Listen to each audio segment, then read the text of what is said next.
que vous allez bien. On se retrouve aujourd'hui pour faire la présentation pour 2024.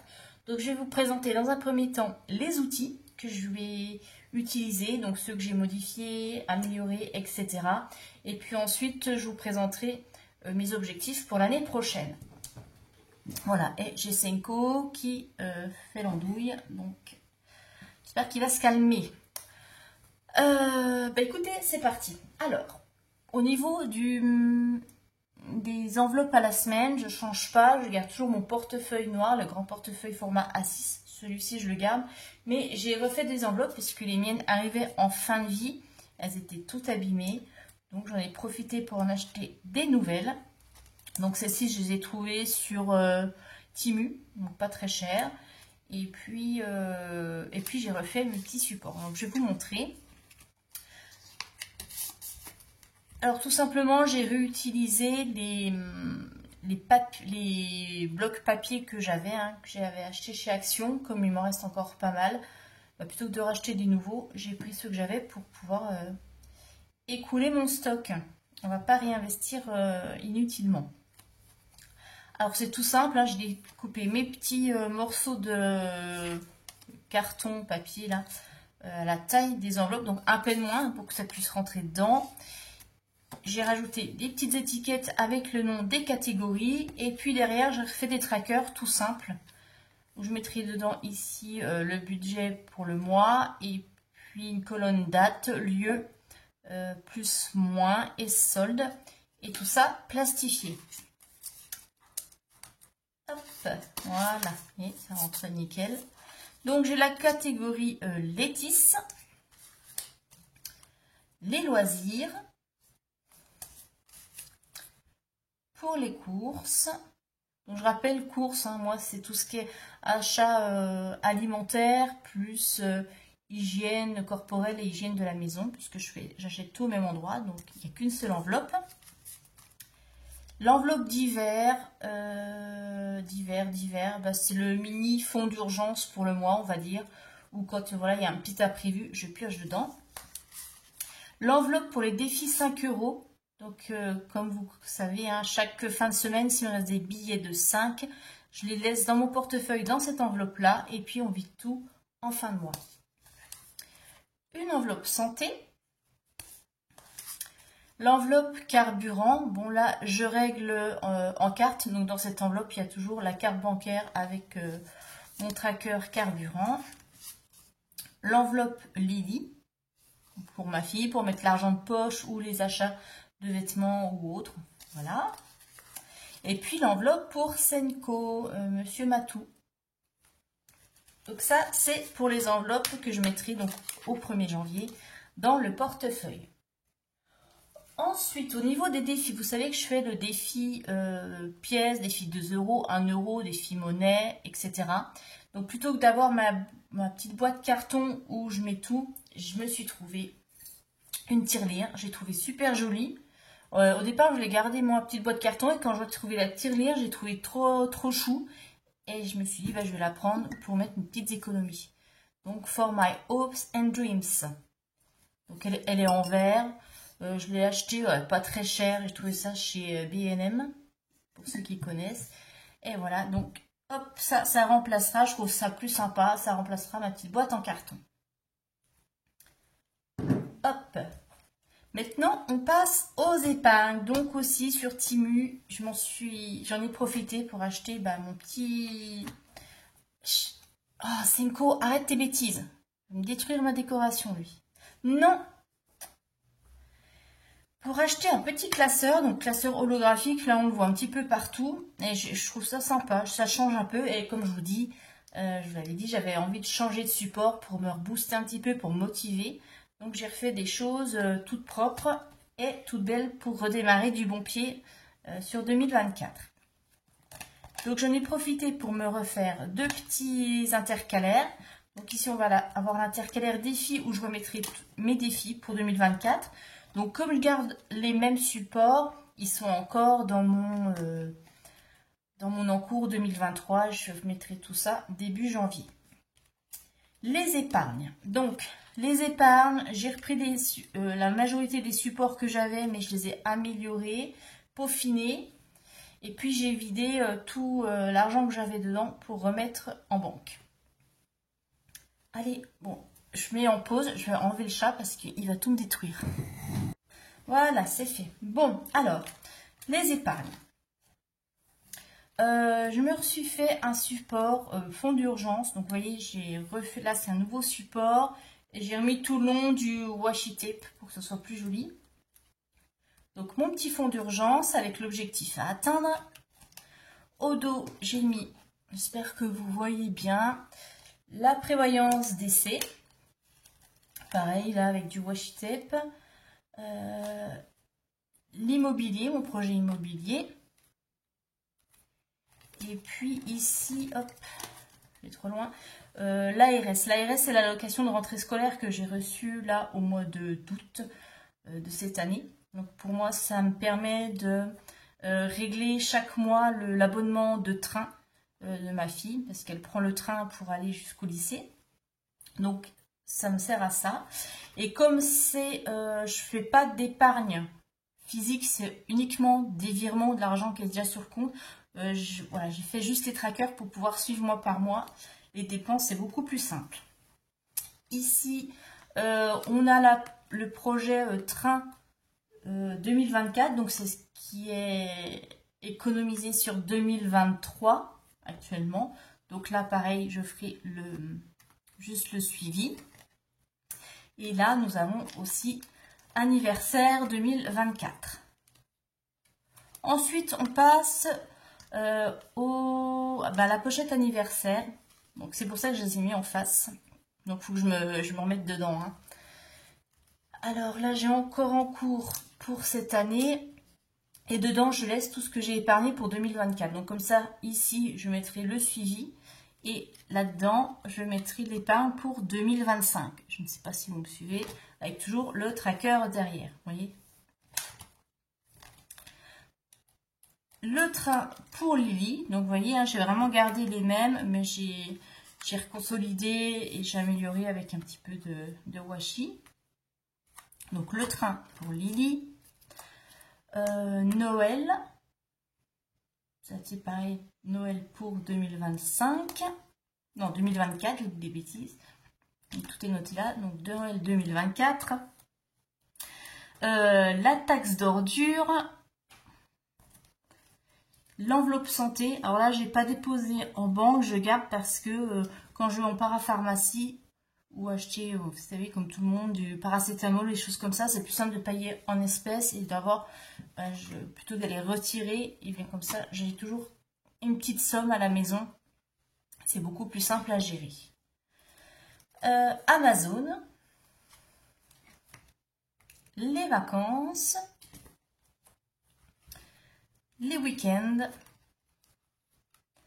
les voyages, shopping Lily et shopping Létis. Voilà, tout est là. Hop, ça se décolle un petit peu. Et on m'avait demandé comment je l'ai fait. C'est vrai que comme j'en ai pas refait, je voulais pas vous faire une vidéo tuto. Mais en fait, c'est tout simple. Hein. J'avais les petits cartons, toujours les papiers. J'appelle ça carton, mais c'est du papier un peu plus épais. Senko, tu m'agaces. Hop, je vais t'enlever de là si tu continues. Toujours les papiers un peu plus épais, là, des blocs de scrapbooking chez Action. Je prends une grande feuille que je plie en deux. Et puis on plastifie. Voilà, là on remet un petit morceau de papier pour masquer un peu. Plastifier recto verso et après on fait juste avec le cutter, la lame de cutter, en suivant ici le bord pour pouvoir ouvrir et glisser dedans. Voilà. Je sais pas si j'explique bien, si c'est bien clair, c'est pas grave, mais bon, vous pouvez trouver plein de tutos sur YouTube. Donc voilà, ça c'est mon petit classeur épargne pour l'année prochaine. Donc j'ai hâte de le commencer. Bon, décidément, bon, oui, je disais, j'ai hâte de commencer parce qu'il est tout beau, tout propre, je suis toute contente. Donc voilà pour les épargnes. Et maintenant, je vais vous présenter donc mon budget planeur pour 2024. Alors là, tout simple, c'est aussi de la récup. C'est le classeur de mon planeur, mon agenda planeur, mon organisation. C'est vrai que j'ai un peu lâché l'affaire, j'ai plus trop suivi. Donc du coup, c'est pour ça que je me suis acheté le Happy Planner qui sera bien plus joli. Et ça me motivera plus à le faire. Et j'ai récupéré ici le classeur pour mettre le budget planner. Donc les supports sont toujours à télécharger gratuitement sur mon Drive. Vous trouverez le lien là en bas de la vidéo. On y retrouve donc la synthèse annuelle des comptes courants, des comptes d'épargne, crédit dette. Donc là j'ai pré-rempli mais j'ai pas complété parce que j'attends le 1er janvier pour compléter. Ensuite nous avons la liste des dettes.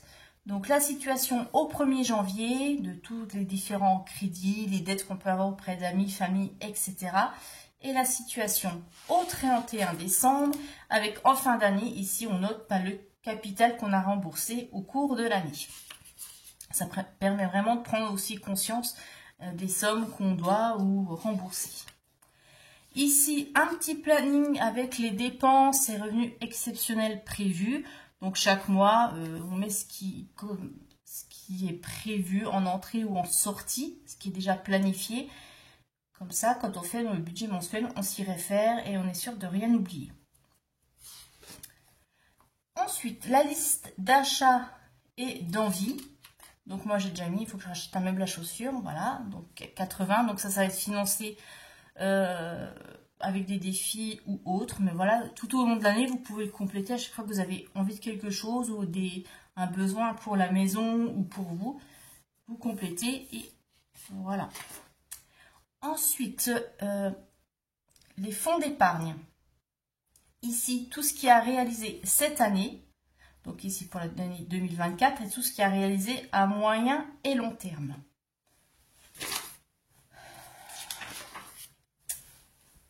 Je suis en train de perdre patience avec ce chat. Voilà. Alors, comme projet cette année, j'ai réalisé, là, pour 2024, le fonds d'urgence toujours à 1 400 € à atteindre et 40 € par mois qui sont prélevés. Le train pour l'année 2025, là, il faudra que je provisionne 600 €, ce qui représente une mensualité de 40 € par mois. Le Noël pour 2024, donc là, j'ai descendu un peu mon budget. Je prévois 240 €, ce qui représente 20 € par mois et à provisionner pour le mois de novembre. Les anniversaires pour 2025, toujours 120 €, donc ce qui fait 10 € par mois.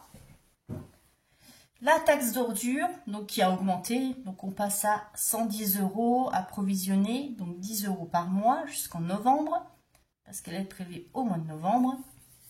Mon enveloppe santé, j'aime bien avoir 240 € dedans parce que ça permet d'anticiper les rendez-vous avec de gros frais, type dentiste ou enfin des choses comme ça. Donc 240, 20 € par mois si je peux. Amazon, 70 €, donc 10 € par mois. Il y a les vacances, 1500, ce serait pour juillet. Donc comme je vous l'avais dit, si je n'atteins pas cette somme pour juillet, ça sera pour l'année suivante, mais je l'ai quand même laissé dans cette année au cas où. On verra si je peux atteindre. Pour les week-ends, je prévois toujours 300 €. C'est pour partir par exemple sur le samedi, dimanche, dans les régions environnantes, hein, donc pas les week-ends, c'est pas hors France, c'est vraiment par-ci par-là pour aller faire une rando ou visiter quelque chose, donc 300 €. Et les voyages, donc là un budget de 700 parce que là c'est pour partir un peu plus loin, donc c'est souvent budget billets d'avion, hôtel, etc. Donc, à moyen long terme, j'ai toujours ma prévoyance d'essai, donc je prévois 4000 € dedans. Donc là, tous les mois, il y a un versement de 10 € qui est prélevé de mon compte courant pour être versé sur un livret que j'ai ouvert spécialement pour ça. Et toujours le projet immobilier où je voudrais atteindre 10 000 €. Ensuite, nous avons le suivi des fonds d'épargne. Donc, j'ai tous mes fonds avec les intitulés, les mensualités, les objectifs à atteindre et ce qui a déjà été épargné. Donc ici, je mets le solde 2023. Donc par exemple, vous voyez, pour le train, déjà, j'ai pu... il me reste sur mon enveloppe de train 2023 150 €. Donc je les remets ici. Et comme ça, au lieu d'avoir déjà 600 €, ça descend. Je n'aurai plus qu'à épargner 450. Ici, on a santé, Amazon, les vacances. Donc pour l'instant, j'ai pu mettre déjà 280 € pour les vacances. Et les voyages, là, l'enveloppe est complète. On avait vu ça ensemble. Donc c'est ici. Et quand j'aurai utilisé, eh bien, je remettrai à 0 et on repartira pour les épargnes. J'ai la prévoyance. Donc pour l'instant, j'en suis à 120 € déjà épargnés, que donc c'est à déduire. L'immobilier est 2300 sur les 10 000.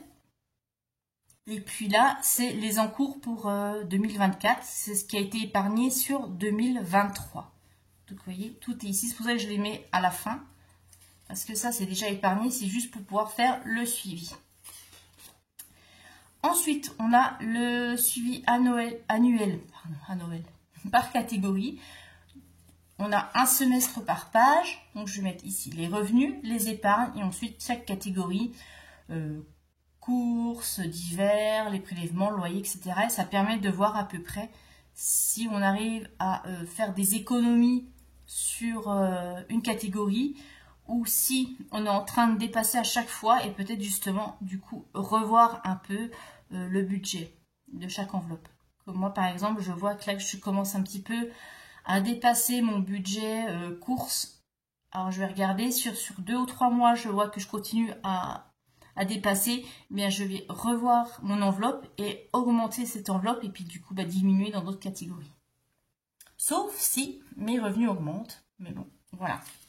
Donc voilà le fonctionnement, c'est pour ça que c'est important de le voir pour vraiment avoir un suivi et pour pouvoir vraiment adapter. Parce que c'est vrai qu'on fait un budget, on a à peu près toujours le même fonctionnement de mois en mois, mais c'est bien aussi de pouvoir l'adapter. C'est vrai que le budget du mois de janvier ne sera plus le même au mois de novembre. Il y a des choses qui évoluent, soit parce qu'on arrive à économiser, ou soit parce que les prix augmentent, et du coup, il faut toujours un peu s'adapter. Le budget ne doit pas rester figé. Voilà, et après, vous avez tous les mois, donc le mois de janvier. Donc, toujours pareil, une récap des économies du mois, donc chaque semaine, pour avoir un total à la fin du mois. Les revenus, les crédits, les dépenses fixes, les virements, les dépenses, les enveloppes, les épargnes. Et puis le suivi des dépenses, là, à chaque fois on met ce qu'on a dépensé où, etc. Et voilà, donc pour tous les mois, donc vous voyez, rien de bien de folichon. Voilà, j'ai fait le tour, je vous ai présenté tous les nouveaux outils et les objectifs pour 2024.